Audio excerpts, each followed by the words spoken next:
Hello everyone and welcome to Lush and Salty Aquariums. My name is Stefan. Thank you so much for coming to the channel. And this down here, why, this is Elmo. Hey Elmo, say hi to the camera. There you go, boy. Who doesn't love a fish room tour? It's one of my favorite things to watch on YouTube. And for all of you out there who've shared your fish rooms, you can count on me being one of the viewers, the likes and the subs. It's my favorite thing, and why wouldn't it be? It's like going to the buffet at a casino. You've got all your favorites, one after the other, all you can eat. That's a fish room tour. And I was looking at my buffet of aquariums, and I thought, man, they look pretty sweet this evening. I'm gonna share. Plus, I'm gonna maybe, give you a sense of the fish room for those who haven't seen it before. I live on the second floor. It's really the third floor of this really old, beautiful building on Lakeshore Drive in Chicago. It's an apartment, so super unusual to have a fish room that's not in a basement, not in a shed, not in a garage. This is literally what would have been, I don't know, a butler's pantry in this apartment, something along those lines. You can see that black door back there. That's literally to the fire escape, which is a sweet place to hang, I suppose, if you're 18 years old and want to get high and run away from the parents. I think stuff like that's been done in a bygone era back there, because when I used to go out there to help facilitate my water changes, I found the remnants of some partying, and as well as some old poker chips from probably the 50s or 60s. So, the bygone days of hanging on the fire escape, right? By the way, the building said I can't do any more of my water changes out there. I was letting all the water out of the tanks, just siphoning them out right down there and filling them up from the kitchen, which is in there, and they put a stop to that, and rightly so. I mean, the water was just spilling down onto what I thought was a harmless part of the building, just this anonymous empty space, but I guess it was hurting the tuck pointing on the brick wall or blah blah blah. Anyway, I stopped doing it. So I was a shitty man and I did a shitty thing and I got called out for it. So tank number 1 on the racking system, this glorious 12-gallon bookshelf aquarium, right? Heavily planted with immersed and submersed growth. Big time. I did a trim about, 10 days ago, and already you could see this is a rotala, and it's starting to spike back up. If only the hair on my head would do the same thing. But rotala is awesome both in and out of the water. Actually, I have better luck with it, frankly, out of the water. I find it to be a little fine and frilly in the water for me, because I keep, a lot of creatures, a lot of other plants. Sometimes it has trouble competing with the other plants in particular. We've got my healthiest bunch of Java fern here. This plant is, I think, harder to keep than its reputation, but it's doing really good in here. I say hard to keep because in a lot of aquariums, especially if it hasn't been in a long time and has become seasoned and grown up in that tank, you'll get all those black, kind of crummy, gnarly leaves. And I just think it looks like crap, to be, to use that word. It's just my experience with Java fern, but not this group. Nice, robust, green, and that's because the combination of frogbit and sylvinia up top and all these other immersed plants crowd out just, some of the harsher light. There's my reflection. Anyway, the light in general is good for the plant in here. The water conditions are good. There's flow, but it's in the back, so it's largely quiet and still there. I don't know, whatever the combination is, it's working in this tank. These are all cryptocorn lining the front here. I cut all those down a little while back, and you can do that when they just become overrun, and they're already coming back, as you can see.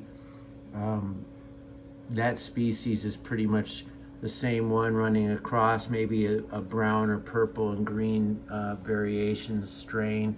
Now I've got Bucephalandra. This could be the Kadang or Godzilla, I forget its proper name.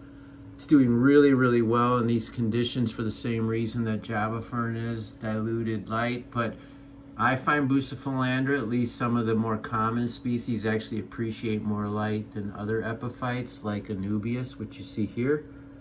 There's a little bit of black spot on it, but that kind of goes with the theme of this mighty jungle tank. The camera's following a strand of Brazilian pennywort as it starts to peek out of the water. It runs all the way across. I literally cut it here because it had gone all the way across to there. And, you know, I had to do, you have to trim. As much as I don't like trimming plants, and it's usually right after the best look of your aquarium is when it's time, I had to do it. So the fish. Am I the only guy who starts a fish room tour on plants? I don't know. These are the wild pencilfish, Nanostoma margaritas, or you know, I always want to say margarita, I beg your pardon.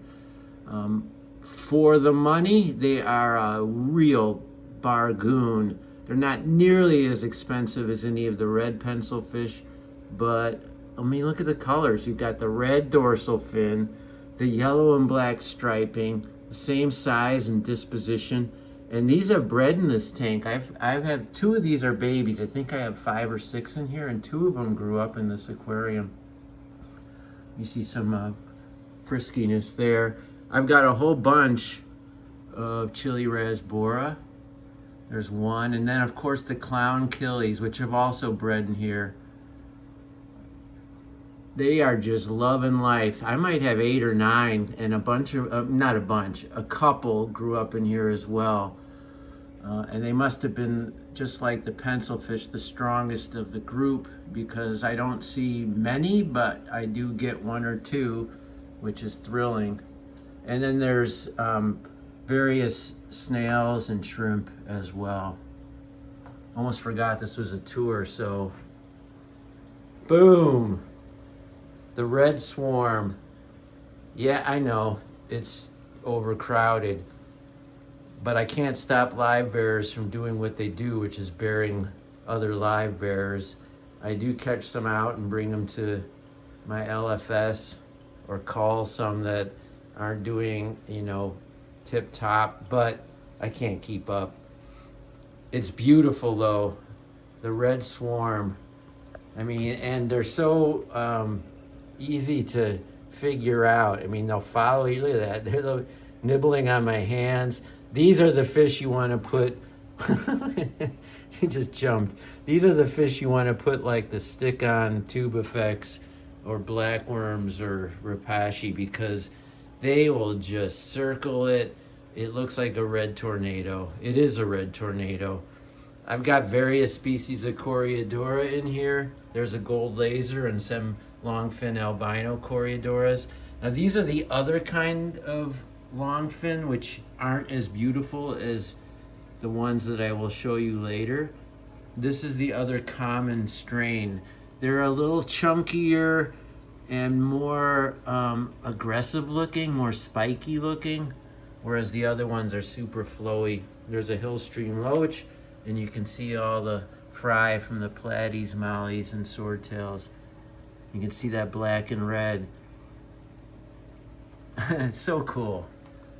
Live bearers are popular for a reason. Not only are they stunning, they're inexpensive, they're hardy, they're easy to get, they're easy to breed. I mean, I think all those attributes make them an ideal fish in the hobby, but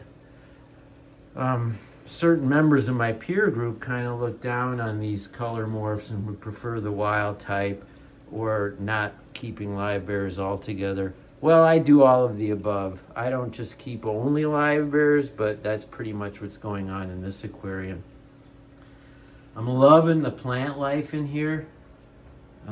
As I say that, one of my Hipporoides, which is the stem, came out from the little group here.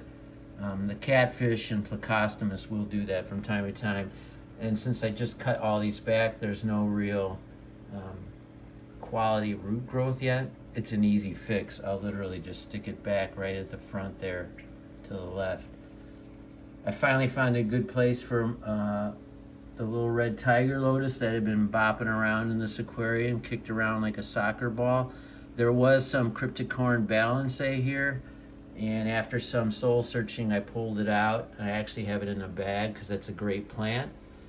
But I already have the flowing kind of long-leafed Vallisneria, and while the balancea did essentially the same thing with a more stunning leaf, now I've got the red tiger lotus, which should grow up and form, you know, a nice finishing touch to the aquascape there, like a red carnation on a green suit. This aquarium is many people's favorite on my fish room, in my fish room. And I suppose I can see why. I mean, what's not to like? This is Blixa japonica here, which I also have cut back down. All the plants here have been thinned since probably the last video. This is another form of crypticorn, sort of a common, maybe it's a ludii, I don't know.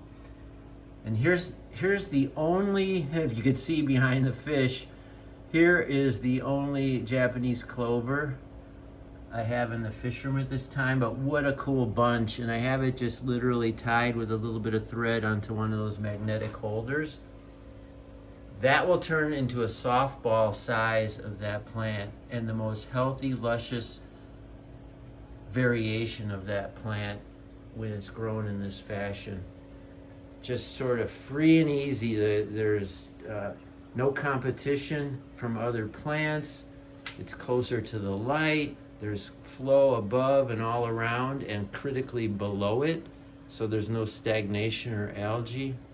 I mean, get yourself some of those magnetized moss holders on Etsy or eBay. They are awesome. And then you see my pothos in the back, sort of a hallmark in all my fish tanks. No matter how high tech, I still love getting some stuff growing outside of the aquarium. All right, down along the bottom, this is my newest aquarium, UNS 25T. It's essentially like a 5.5 gallon, but imagine it on its side, so vertical. It's a tall aquarium, and that can be challenging in every way. Planting, choosing your livestock, everything. I've got ember tetras in here, and these glorious, that's a Blackwater endler, and there's a female, and then I also have two Santa Maria endlers. I know you shouldn't mix endlers, but that's a long story. And I've got a few in here. You can see all the ember tetras. There's a 12 to 14 of them, all fat and happy. It's getting late in the fish room, and fish can sense that, so they're starting to show their sleepy time behavior. There's one of those crypticorn balancea. It's all the way in the back is where the stem is. You can see those striations, and then it bends right over the top of the tank and creates that sort of draping umbrella. That is super red mini back there, Ludwigia super red mini, Bacopa, the common green Bacopa, and there I do have some of the Rotala, the submersed form that I showed you, the immersed form up on that top aquarium. Bucephalandra, a little bit of Blixa on either side, and then a perfect dwarf hairgrass carpet. And the camera won't pick it up, but there is at least 100 small Neocaridina in here of all different kinds. It started with predominantly Blue Dream, but over time I've got, there's like a Black Rilly that we just saw in the camera. There's another I'm surprised we're not seeing a crab ton because they're in here. Well, here we go, look. That's another one of those magnetized holders, and you see sort of a wild type. That's the form, just kind of blah, but he's doing his job. He's earning his keep. I also have these adorable albino pygmy Coreodoras. I got these at Moonlight Aquatics in Seattle, or in that area. And it's the only place I've ever seen an albino strain of the pygmy Coreodora. They're docile, quiet, maybe even timid in this aquarium, but there's a group of them. You know, when you do a fish room tour, some of the tanks, you know, are gonna be alive with activity and some aren't, and this one clearly isn't. There looks like an orange shrimp, or maybe that's one of the golden back yellows. So, no snob with shrimps here. They're all mixed up in this tank. There's an Autosynclus. But that carpet is was no easy feat with all that verticality. That's a little twin starlight, smallest one they make. And I also, just to turbocharge, I've got a pop-on light up there that is fired up by a USB, because I wanted to make sure that that Super Red got all the light it needed, as well as the Rotala.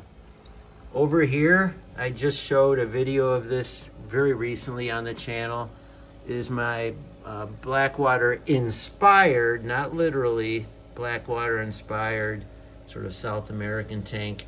And you see the fattest jumbo neon tetras ever. When I bought them, they were super tiny and frail. I bought a whole bag for 10 bucks at a swap. But when you feed a lot of live food, and especially in this aquarium, because I keep licorice gouramis, and they only eat live food, sometimes wet food, but I'm giving this tank as good or better than any other aquarium in the fish room because of those licorice gouramis. And let's see if we can even find one of the suckers. We probably will. And it's certain, there's 3 to my knowledge of both sexes in here. And they're happy, and they don't compete with the neons. So in some respects I have to overfeed, but at least it's live food, so it doesn't corrupt the tank. See an Amano shrimp there, some botanicals. There's a pygmy Coreodora, not the albino, just the common. And by golly, I want to find you, for the sake of the integrity of this video, a freaking licorice gourami. There's one. See the silhouette back there against the orange? And by the way, that's the UNS Atmos light screen. It can do yellow, green, or this amber color, and a bunch of others. So cool, and it highlights the roots, right? And then I've got a few Morse code tetras, a very rare tetra that would look a lot better if they were up here with the neons, because they have a gold sort of Morse code pattern along them. I got those from the wet spot, by the way. Lots of activity above the water here. Sylvinia, Brazilian pennywort, pothos growing up and around, driftwood hanging off the side, and then just more plants and vines creating a framework here. And my favorite, well, maybe second favorite crypt of all time is the smallest one you can get in the hobby, and that's Crypt Parva.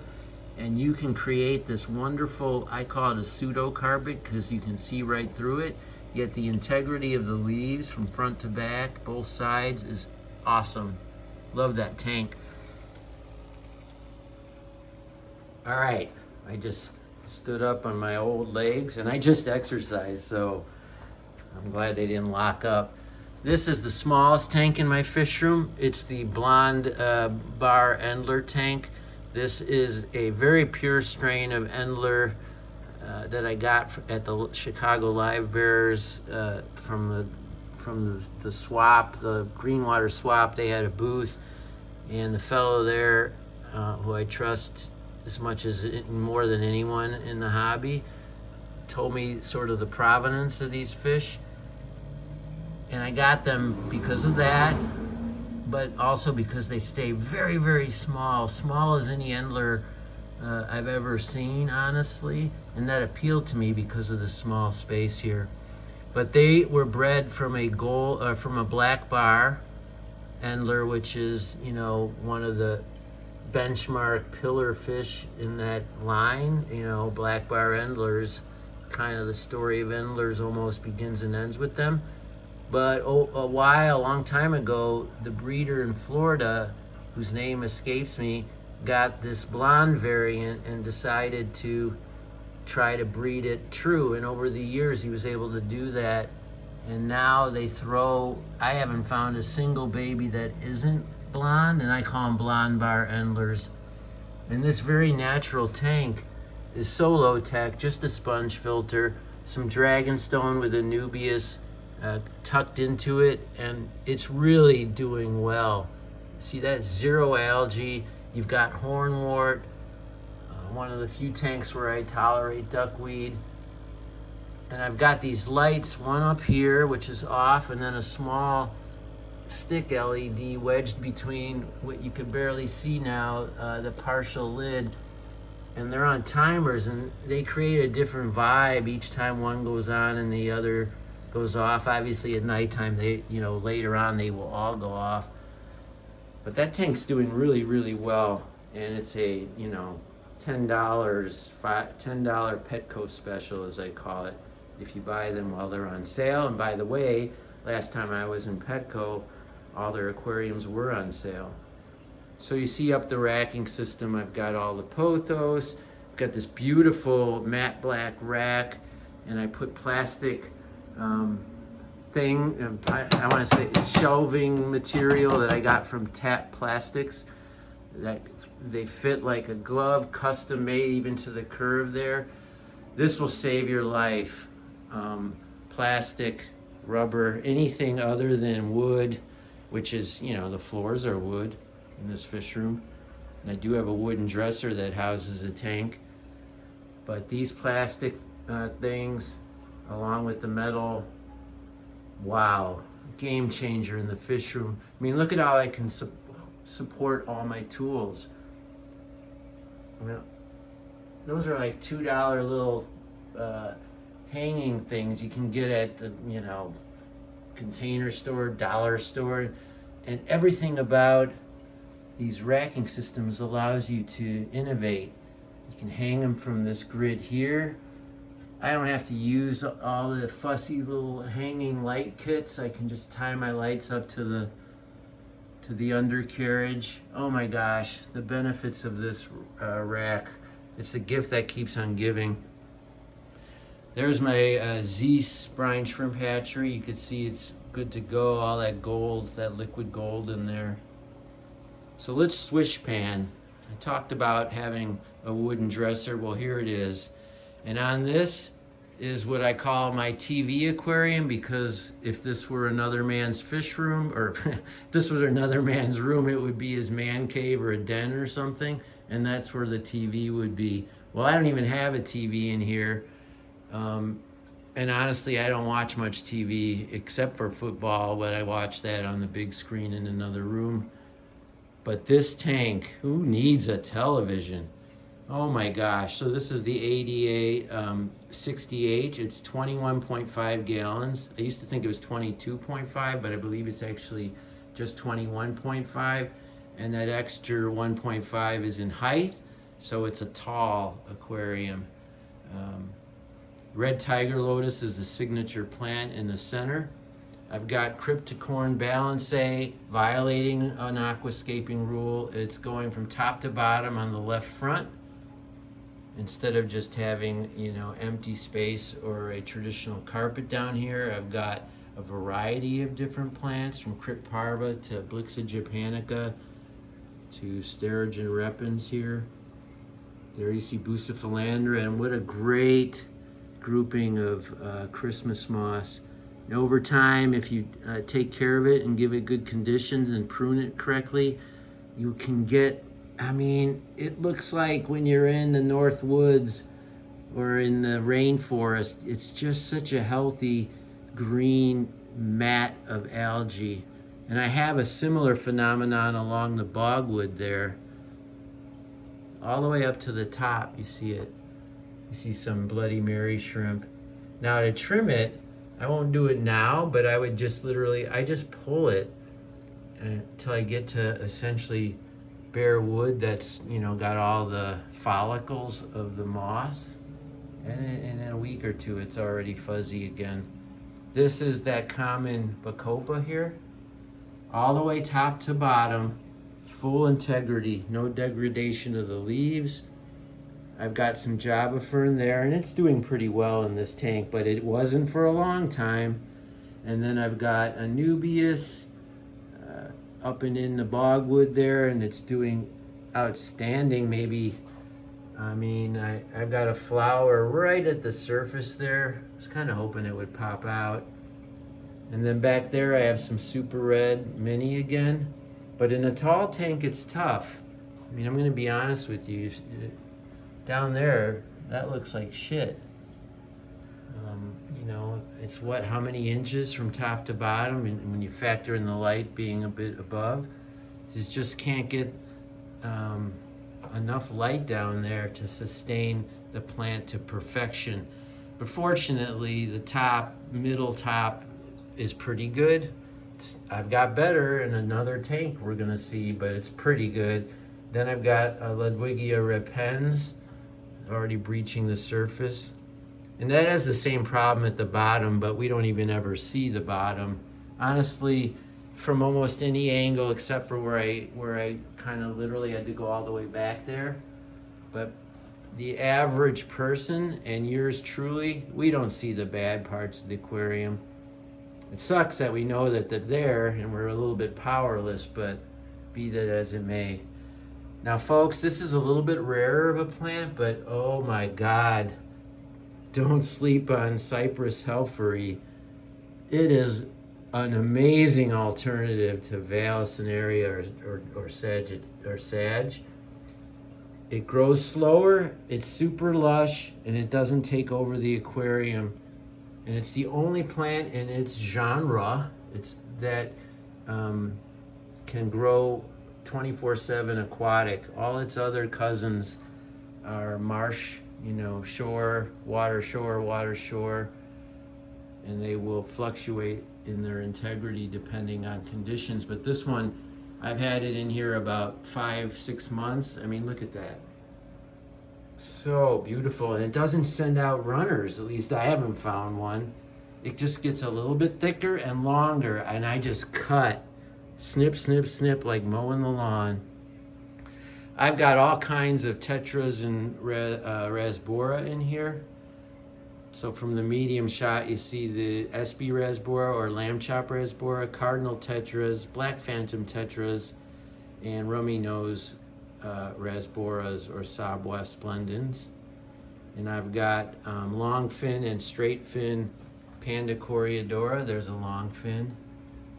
I'm starting to see a lot of these in the swap, and if they're anything like the fish I'm going to show you in a second, I'm in for a real treat. Panda Cories are so freaking cute. Everybody loves them. I got a group of 6 in my mom's tank. Little puppies, look at those guys. Adorable. And you see how the tiger lotus, that's a new leaf, and every week or so I cut 1 or 2 of these to keep it in check so it doesn't take over. There's other things to this wonderful aquarium, but I want to keep her moving. So last in the fish room, well, sort of, is this glorious tank with those glorious Coreodoras I was talking about. I mean, are you kidding me? I did a whole video based on these beautiful, beautiful fish. There's 5 big ones or adults, and then I've got 2 of these juveniles, which I did not hatch, unfortunately, but I found these at a swap last year and these at a swap not long ago. You see some intense green moss here, and the color is under this Chihiro's light, the best light you can buy in my opinion. And you know, I've got all the different lights and they do a great job, but nothing like this light. And that's because of the way they corresponded the LEDs, the way you can dial in the red. And this plant here, Hygrophila arugii, is somewhat hard to get, and it's certainly hard to grow like this. This is how you want it, not stringy, long, and green. So CO2 imperative, good light imperative. And there's some bucephalandra showing wonderful purples. There's a rogue cryptocorn balance that popped up from a runner. The mother plant is all the way back there. So you can see from the top, very Dutch style aquascape here. There is some hardscape in here, so it's not really Dutch, because that would be a plant only. That's Lemonphilia sessiflora, super easy common green plant. I have to keep that trimmed weekly. And more Ludwigia repens, a slight variation. Maybe this is the ovalis, and the one in the other tank was the repens. A little bit of floating plants, not too many, because I want as much light as I can. And then this killer carpet of dwarf sage, dwarf hairgrass, a little bit of Christmas moss, and probably some cryptocorn. I just mow the whole thing, and it's sort of like the rough on a golf course. But it's so uniform and green and free from algae, and I'm very, very happy. I've got some more of those fun Blackfire endlers. Look at those things. This is the coolest endler I've ever seen. Just the coolest. Got those from a guy. If you want to know who or how to reach out to him, I can just hit me up and I'll provide you the contact. I've never seen them that cool before. I didn't really need them. There's no room, but I had to get them. You know how it goes. I've got brass tetras or gold tetras in here, and green neon tetras back there. Like I said, it's almost bedtime in the fish room, so they're starting to do their bedtime behavior. I talked about the Coreodoras. There they are. There's also the ubiquitous Otocinclus and Neocaridina. Amano shrimp. There's a big Amano shrimp right there. They get the size of horses, these shrimp. And you will see eggs on them, but unfortunately that's all you will see. They cannot hatch in fresh water. But that's really big. I've seen, if you have a sick fish or fish that's kind of lulling, those big Amanos will jump on it. They will predate on, they can smell the disease or the death to be creepy. Well, it is October, so, and they pounce on it. Predatory. There's a Bloody Mary shrimp in there. I'm only trying to find him because I said him. It's a little one though. You see the little flash of red, but that black fire, oh my gosh. Mystery snails. There he is. This is an Oase I keep saying Cinescaper. It is not a Cinescaper. I was corrected last time. Scaper line. My film school, I kept saying Oase Cinescaper. That's not what it's called. Not even close. And then, of course, the Chihiro's light. I did a whole video on this lovely vase, Bacopa vase. So I will only flirt with it here. There's a bunch of cull shrimp in there. I don't do anything to this tank but top it off. I'm waiting for flowers on the Bacopa. So cool. And you can see how that moss, all of it, really fine quality, thick from top to bottom of that cup. That's all pulled from those magnetic racks I was talking about. Now every fish room needs a closet with storage. If you don't have ample storage, like where the hell else am I gonna put all this stuff? And all this stuff, some of it you recognize, buckets, tubes, spare parts, food, medication. There's my taxes, but basically it's all fish room stuff. You gotta account for this, folks. You don't wanna be piling it up in your fish room. And then I've got some, you see the wallpaper. And because my life isn't all fish, I've got some fun artwork that I've collected over the years. And you see the driftwood and Sirius stone that I keep in those sandwood boxes that you can get at the Container Store. And there's a bunch of fun aquarium nostalgia, the old Penplex toys, some old aquarium books. But some supplies too. Botanicals are here, towels there. Up here, which I didn't dwell on, is my collection of cool aquarium stuff. Even just the old boxes. Love those babies. I mean, those graphics, so naive, captures the wonderment of the hobby in the 50s and 60s. And then these porcelain bubblers. Just a fun way to enhance your hobby. There's even some fishing lures because I love to fish. The other YouTube channels I'm always watching are fishing channels. And I live across the street from Lake Michigan, so. Now lastly, and I know, look at how much time I've spent. Oh my gosh, I hope you've stayed with me. The mother of all my fish tanks, the 135-gallon freshwater display, run by a sump, my pride and joy. There are rainbow fish, millennium rainbow fish. Look at the size of the dwarf neon rainbow fish. My God, it's like 2/3 the size of a millennium rainbow fish, and that's the size of a teacup.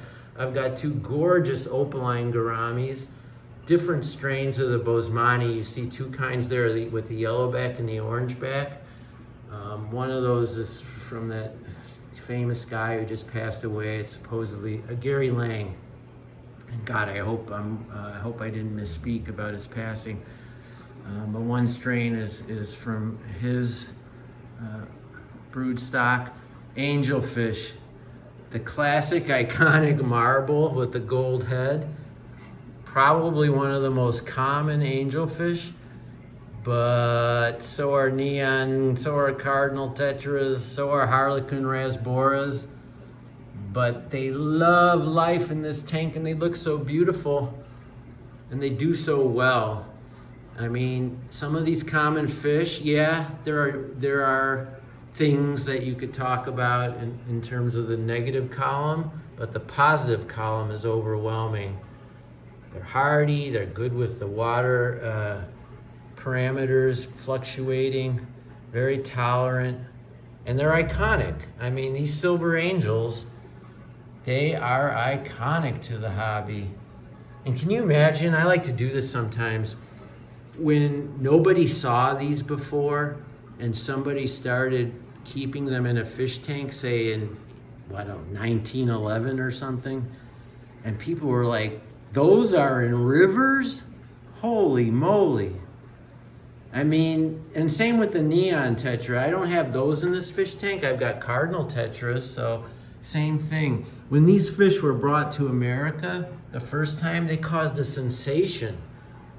They looked like neon lights. They looked like electricity back when electricity was the shizzle. You know, now they're ubiquitous and people are like, I'll take a bag of 12, whatever. But oh my gosh, just remember, that's a big sword plant. Let me show you something. Look at that, boom. I took the lids off this tank just to get that without impeding it, and well, that worked.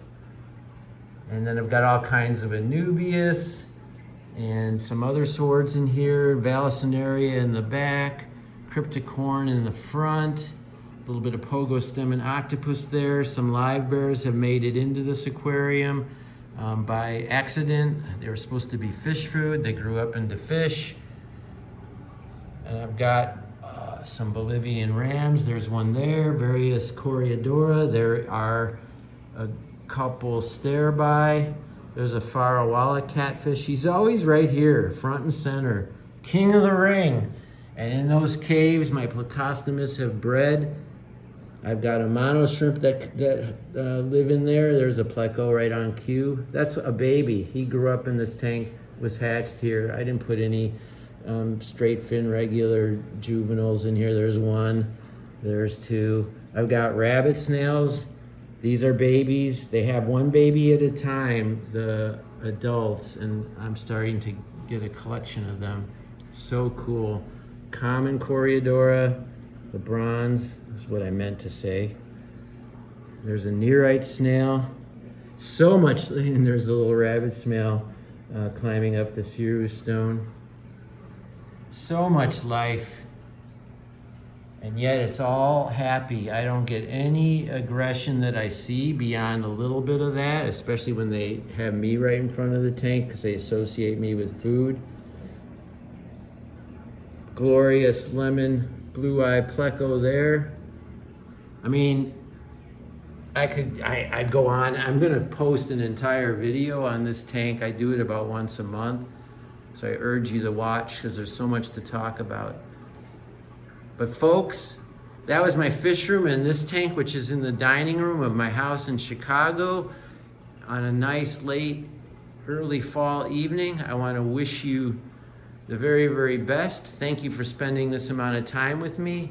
Like and subscribe if you liked. And thank you if you already are. Okay, folks, always keep your hands in the tank, albeit carefully, and ciao for now.